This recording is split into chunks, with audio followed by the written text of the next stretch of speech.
वकील साहब मिलने वाले आपसे। Hello sir. कौन है तू? वो आपके भाई के मर्डर केस के सिलसिले में बात करनी थी आपसे। ओ, बात कर इसे। पहले कोई मर्डर केस लड़े हो? जी नहीं, मर्डर केस तो नहीं लड़ा, लेकिन काफी बड़े बड़े केस हैंडल किया, जैसे robbery case, half murder case. Murder case भी निकाल लूंगा। ए, क्या काला किसी को भी इधर भेज देता है? ए, जावा यहाँ से, बहुत काम है। काला साहब बात तो सुनिए मेरी। ए, मेरा दिमाग वैसे ही ऑफ आउट है। मैं तेरे अंदर 2 गोली डालेगा, पुलिस मेरे को पकड़ेगा, ये लोग मेरे लिए वकील ढूंढेगा। अभी जा जा। देखिए काला साहब, एक सेकंड, सॉरी, वैसे भी आपके भाई का केस लड़ने के लिए कोई तैयार नहीं है। जब मैं अपनी जान का जोखिम लेने को तैयार हूँ तो आपकी भी चाट रहे हैं। यकीन मानिए जीत हमारी होगी। तेरे को good name Tara. Tara ji, please try to make him understand. ये भाई जिम्बाब्वे के साथ क्रिकेट मैच नहीं खेलने के जीत अपनी होंगे। एक मिनट फिर ये पकड़ी। हाँ, कोट छोड़िए। काला साहब, आपके भाई का केस लड़ने का मुझे एक मौका दीजिए, उसके तकदीर के सितारे पलट जाएंगे। मैं कह रहा हूँ आपसे। एक मिनट काला साहब, इसे ये मौका दे दीजिए। राणा साहब, मेरी गारंटी पर। हाँ, मैं भाई के 2 नंबर के पैसे को मैं 1 नंबर के धंधे में कन्वर्ट करता हूँ। ओके, समझाइए सर इनको। Tell him, try to make him understand that I can do it. Thank you sir, thank you. Khurana साहब, आप देवदूत हो, आप फरिश्ते हो, you are angel, and let me tell you, you are great sir. मैंने पहले भी तुझे ये सब करने से मना किया था ना? तो फिर क्यों कर रहा? अब जाकर केस की तैयारी करो, वरना ये केस मैं वापस ले लूंगा। No way sir. हाँ। काला साहब, I think you won the case, you have done it sir. Okay, Tara इसे केस की डिटेल्स। जी। Tara ji, please come come come. Khurana, तुम्हें पता है ना कि तुमने क्या किया है? मैंने खुद अपनी आंखों से तेजपाल जैसे होशियार और अक्लमंद वकील को बेवकूफ बनाते देखा है। लड़का होशियार है, मौका नहीं मिला। अब ये केस तुम्हारे भाई के लिए नहीं, अपनी जान बचाने के लिए लड़ेगा। हाँ जानो। जान, कितनी देर लगा दी? पता है हम कितने परेशान हैं। क्यों? राज, तूने कालरा का केस लिया है? हाँ लिया है। तो और तेरे को पता भी है कितना खतरनाक आदमी है वो? जिंदगी में आगे बढ़ने के लिए कभी कभी जिंदगी को भी दांव पे लगाना पड़ता है, समझा? अपनी जान को दांव पे लगाने से पहले तुमने ये भी नहीं सोचा कि मेरा क्या होगा और हमारे होने वाले बच्चे का क्या होगा? जानू, ये सब मैं उसी के लिए तो कर रहा हूँ। तुम एक मिनट के लिए सोचो तो सही कि मुझसे शादी करके तुमको क्या हासिल हुआ? ये सड़ा हुआ छपरा, ये उजड़ी हुई बस्ती जिसे हम आशियाना कहते हैं, आनंद महल? नहीं, मैं नहीं चाहता हूँ कि मेरी होने वाली औलाद इस जगह पर अपनी आंखें खोले। और तुम देखना, ये केस तो मैं चुटकी बजा के जीत जाऊंगा।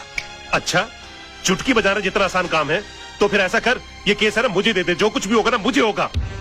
मिस्टर मोहन, जिंदगी में बड़ा आदमी बनने का सपना मैंने देखा है, उसे साकार करने के लिए जो कीमत चुकानी पड़ेगी वो भी मैं ही चुकाऊंगा।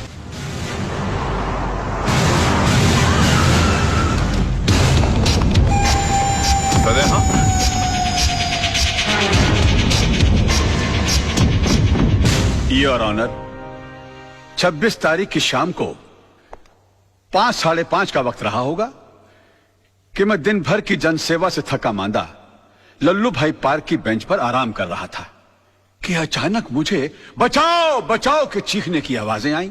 मैंने मुड़कर देखा तो लल्लू भाई पार्क के पीछे वाली सड़क पर एक आदमी बेतहाशा भागा जा रहा था और उसके पीछे ये साहब, बिल्कुल यही साहब, हाथ में टीन का डिब्बा लिए हुए उसी तेजी से उसका पीछा कर रहे थे। सामने भागने वाले आदमी को ठोकर लगी और वो गिर गया। इन्होंने उसे दबोचकर उस पर उस डब्बे से मिट्टी का तेल छिड़ककर जला दिया साहब, बुरी तरह जला दिया। डिफेंस को कुछ कहना है? यस मिलॉर्ड, मैं मिस्टर पांगे को क्रॉस एग्जामिन करने की इजाजत चाहूंगा। Permission granted. Thank you sir. Oh sorry. हाँ तो मिस्टर पांगे, आपने लल्लू भाई पार्क से इन्हें त्रिलोकनाथ ज्वेलर्स को जिंदा जलाते हुए देखा? जी हाँ, मैंने अपनी आंखों से देखा है। जब यह हादसा हुआ वहां पर काफी लोग होंगे? बहुत सारे लोग थे साहब, काफी लोग थे। तो उनमें से कोई गवाही देने के लिए क्यों नहीं आया? क्या बताऊं साहब, सब डरते हैं इनसे, डरते हैं। अच्छा, आपको डर नहीं लगता? नहीं साहब, मैं नहीं डरता। तो आप जैसे बता रहे हैं कि आप निर्भय और निडर आदमी हैं, ऐसे आदमी के सामने किसी को जिंदा जला दिया गया, आपने उसको बचाने की कोशिश क्यों नहीं की? कोशिश की थी वकील साहब, लेकिन जहां मैं खड़ा था वहां से पार्क का गेट कुछ फासले पे था। पहुंचते पहुंचते वक्त लग गया, तब तक वो जल चुका था। तो आपको गेट तक जाने की कोशिश करने की क्या जरूरत थी? आप दीवार फांद कर जा सकते थे और उसको बचा सकते थे। वकील साहब, शायद आपको ये नहीं मालूम कि पार्क की दीवार 3-4 फुट ऊंची है। मेरी उम्र का तकाजा है और कुछ अरसे से मेरे पांव में तकलीफ भी है। मैं वो दीवार... झूठ बोलते हैं आप। आपकी नीयत मिली था उनकी जान बचाना, वरना 3-4 फीट की दीवार कूदना कौन सी बड़ी बात है? मैं झूठ नहीं बोल रहा हूँ वकील साहब, मैं दीवार कूद ही नहीं सकता। आप दीवार कूद नहीं सके मिस्टर पांगे, या आपने एक लंबी छलांग लगाने की कोशिश की है? काला के कंधों के ऊपर पैर रखकर आपने अपना पॉलिटिकल उल्लू सीधा करने की कोशिश की है। Objection milord. Let me complete sir. इसलिए आपने इस केस के थ्रू मैक्सिमम माइलेज हासिल करने की कोशिश की। ये क्या अखबारों के अंदर फ्रंट पेज पर आपके इंटरव्यूज आते हैं कि आप मिस्टर काला को खत्म कर देंगे? प्रेस और मीडिया में चिक चिक कर आपने इनके खिलाफ एक अजीब सा माहौल रचा दिया है। अदालत के फैसले से पहले आपने इस आदमी को जनता की नजरों में मुजरिम करार कर दिया और खुद गवाह होने के बावजूद जज बनकर इनके खिलाफ फैसला सुना दिया। और अदालत को इस तरह से मिसगाइड करने से पहले आपने सोचा कैसे नहीं कि आपका एक मामूली सा झूठ एक जवान आदमी की जान ले सकता है? Order order. योर ऑनर, कितने शर्म की बात है, कितने दुख की बात है कि एक आदमी को दिन दहाड़े बीच सड़क पर जिंदा जला दिया जाता है। क्यों?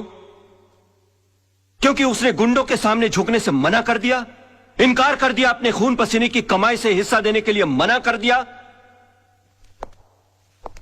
और इतना सीरियस क्राइम करने के बाद भी यह आदमी, यह शख्स कानून से रहम की भीख मांगता है। नो योर ऑनर, ऐसे आदमी पर रहम करने का मतलब है फिर किसी मासूम की जिंदगी को खतरे में डालना। आई थिंक ऐसे क्रिमिनल्स के लिए कानून में सिर्फ एक ही सजा है, फांसी। मिस्टर मल्होत्रा, अब भी आपको कुछ कहना है? Know your lordship, I think मुझे 10 मिनट का ब्रेक चाहिए सर, प्लीज। किस अनाड़ी को केस सौंप दिया खुराना। अगर मेरे भाई को कुछ हो गया ना तो तुझे और तेरे इस फकीर को दोनों को गोली मार दूंगा। अरे कुछ नहीं होगा आपके भाई को, अभी केस का फैसला हुआ नहीं है। लड़का इतनी जल्दी हार मानने वाला नहीं है।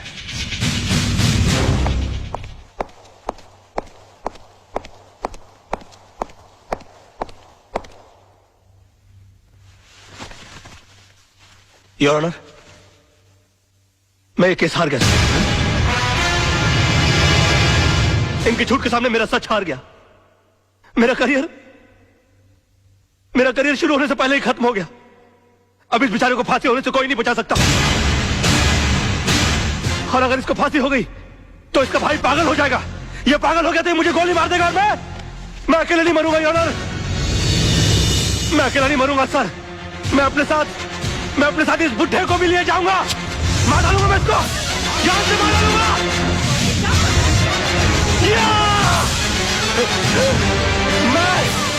मैं इसको जान से, क्या हो रहा है? मैं जान से मार डालूंगा सर। रोके इसे।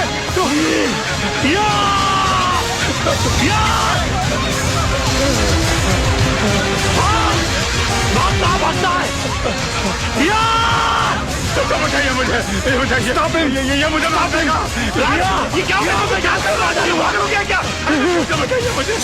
मैं तो जान से मार डालूंगा सर। पकड़े गई के? मिस्टर राज मल्होत्रा, ये क्या तमाशा है? I am sorry sir, I am sorry your honour, मगर मिस्टर पांगे के झूठ को साबित करने के लिए मेरे पास दूसरा कोई रास्ता नहीं था। कलयुग हो या सतयुग, सच्चाई को हमेशा अग्नि परीक्षा से गुजरना ही पड़ता है। जो आदमी दूसरे की जान बचाने के लिए 3 फीट की दीवार कूद करने गया, वो अपनी जान बचाने के लिए 6 फीट का कटघरा और 8 फीट की दीवार कूद कर उस पर चला गया। इससे साबित होता है योर ऑनर कि मिस्टर पांगे कितने बड़े झूठ हैं। इन्होंने 2 झूठ और कहे इस अदालत के अंदर। पहला झूठ कि वहां पर बहुत सारे गवाह मौजूद थे। अगर वो थे तो वो कहां है? गलत। वहां पर सिर्फ 3 लोग मौजूद थे, मिस्टर पांगे, जलने वाले मिस्टर त्रिलोकनाथ जी और मेरे क्लाइंट मिस्टर विनोद। और दूसरा झूठ इन्होंने ये कहा कि ये आग बुझाने के लिए गए थे और मेरे क्लाइंट मिस्टर विनोद इन्होंने आग लगाई, जबकि हकीकत यह है कि आग इन्होंने लगाई और मेरे क्लाइंट मिस्टर विनोद ने आग बुझाने की कोशिश की, जिसका सबूत है मेरे दोस्त मोहन प्यारे, जिनके हाथ जल गए मेरे हाथ की आग बुझाते बुझाते। योर ऑनर, ठीक उसी तरह जिस तरह मिस्टर विनोद के हाथ जल गया त्रिलोकनाथ जी की आग बुझाते बुझाते। हाँ, क्योंकि हाथ उन्हीं के जलते हैं जो आग बुझाने की कोशिश करते हैं। आग जलाने वालों के हाथ कभी नहीं जलते सर। और वहां पर तीनों में से सिर्फ एक आदमी का हाथ नहीं जला, and that is only mister Pange.